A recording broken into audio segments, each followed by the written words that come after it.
Everyday blessings, berkat setiap hari. Sing together, diutus berdua. Bacaan Matius 10 ayat 1 dan 5a. Demikian firman Tuhan. Yesus memanggil ke-12 muridnya dan memberi kuasa kepada mereka untuk mengusir roh-roh jahat dan untuk melenyapkan segala penyakit dan segala kelemahan. Ke-12 murid itu diutus oleh Yesus. Yesus memiliki banyak murid, tetapi ia menunjuk 12 orang, yaitu lingkaran dalamnya, untuk diberi pelatihan yang paling intens serta otoritas khusus. Kita sebagai utusan termasuk dalam lingkaran dalam ini. Memang hak istimewa ini sekaligus berarti banyak risiko. Mari kita yang juga dipanggil dan diutusnya menyimak segi-segi yang menguatkan dalam bagian firman Tuhan ini. Dalam pasal sebelumnya, Tuhan menilai situasi pelayanan. Tuaian memang banyak, terlantar dan tidak bergembala. Menurut penilaian Yesus yang kurang hanya jumlah pelayan saja.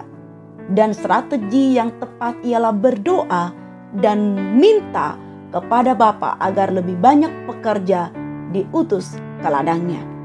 Di pasal 10 ayat 1, doa para murid sudah terjawab. Justru mereka yang berdoa segera dipanggil, diberi kuasa dan diutusnya. Kalau murid Kristus dengan sehati berseru kepada Tuhan untuk memanggil dan mengutus lebih banyak pekerja, apakah Tuhan tidak akan mendengarkan dan menjawab seruan ini? Hambatan terbesar dalam pelayanan ialah kegiatan si jahat yang berusaha untuk membutakan, membelenggu, dan mencekik nafas rohani manusia dengan berbagai cara, sehingga mereka tidak dapat melihat dan mendekat kepada Yesus. Kita, para duta Kristus, dipanggil dan diberi kuasa oleh Yesus untuk membawa pembebasan bagi pribadi-pribadi yang tidak dapat membebaskan diri sendiri dari belenggu dosa. Kita harus lebih dahulu mengalami pembebasan dari cara hidup yang sia-sia yang diwarisi dari nenek moyang sebelum kita dapat menjadi saluran berkat bagi orang lain. Doa untuk orang sakit juga menjadi bagian integral dari pelayanan Injil. Berkali-kali Rasul Paulus mendoakan orang sakit yang bukan orang percaya, dan penyembuhan oleh Tuhan membawa tidak sedikit di antara mereka untuk berpaling kepadanya.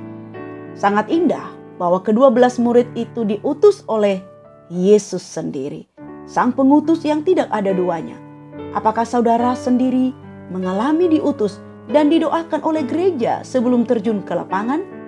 Kalau tidak atau belum, yakinilah Tuhan Yesus sebagai pengutusmu yang penuh peduli.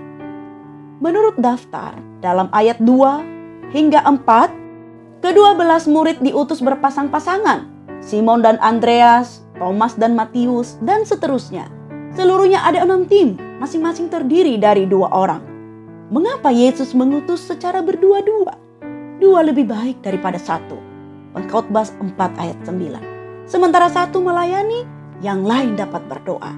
Dengan keterangan dari 2 orang saksi suatu perkara sah. Dengan berdua, mereka akan bisa melayani satu sama lain. Apa yang dilupakan oleh yang satu akan diingat oleh yang lain. Yesus tidak pernah mengutus single fighter. Misi: bersyukur untuk teman sepelayanan dan berusahalah untuk memaksimalkan kebersamaan dalam tim dan tidak kerja sendiri atau show up. Kita berdoa, ya Tuhan, kami bersyukur karena Engkau mengutus kami dan memberikan kepada kami rekan dalam pelayanan. Dalam nama Tuhan Yesus, amin.